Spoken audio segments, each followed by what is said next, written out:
Bonjour, dans cette vidéo je vous présente la 309 GTI 16 Dima. Le résultat du mélange entre Talbot et Peugeot, la 309 avait pour mission à son lancement de s'intercaler entre la pétillante 205 et la plus familiale 405. Le projet C28 est développé au moment où la marque Talbot est absorbée par le géant de Sochaux et le projet avait d'ailleurs déjà un nom, la Talbot Arizona. Peugeot récupère le prototype de cette petite berline tricorps, et fort de son succès planétaire avec la fabuleuse 205, lance dès 1987 une version sportive, ce sera la 309 GTI, reprenant la même plateforme que la petite Peugeot. Le succès est immédiat et la 309 GTI répond à une demande de l'époque, de pouvoir véhiculer 4 adultes et leurs bagages dans un confort irréprochable, même en conduite sportive.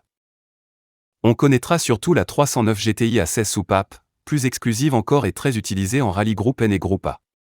De cette petite berline à l'époque plus chère qu'une 205 GTI 1.9, de nombreux pilotes en rallye en feront leur cheval de bataille. La tenue de route avec des trains plus larges est adulée par les essayeurs de l'époque. Trop souvent oublié car dans l'ombre des 205 GTI, n'oublions pas que Richard Burns gagne le Lombard RAC Rally en Angleterre au volant de sa 309 GTI 16 en 1991. La 309 GTI que je vous présente est une exclusive 309 GTI 16, mise en circulation pour la première fois en février 1993. De couleur gris métallisé et équipée d'un intérieur semi-cuir bleu. Elle fut achetée neuve par Monsieur M à Paris, puis envoyée en Belgique pour être entièrement revue et préparée par le constructeur et préparateur Dima. En 1995, la 309 sort des ateliers avec un kit carrosserie spécial, un arceau boulonné réalisé par Metteur, des trains roulants, revus avec des sublimes roues en 16 pouces, et surtout une préparation moteur digne d'une voiture de course. La préparation consiste en l'ajout d'un compresseur Opcon, d'une pipe d'admission spécifique taillée dans la masse, d'une gestion électronique programmable, d'arbres à camshrick et d'un collecteur point en inox. Le père de cette réalisation était l'ingénieur Jean Gélon, spécialiste des moteurs compressés. La puissance avoisine les 240 chevaux. Cette voiture roulera très peu, une fois terminée.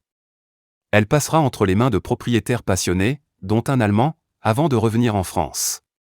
Ils seront seulement 4 en 28 ans, et la voiture ne passera pas le cap des 11 000 km d'origine. Véritable rareté, Dima ne fabriquera qu'une seule et unique 309 GTI à compresseur.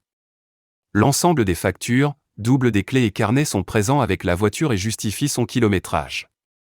L'essai sur les belles routes de Bourgogne nous révélera une voiture incroyablement puissante mais très homogène, au comportement sain.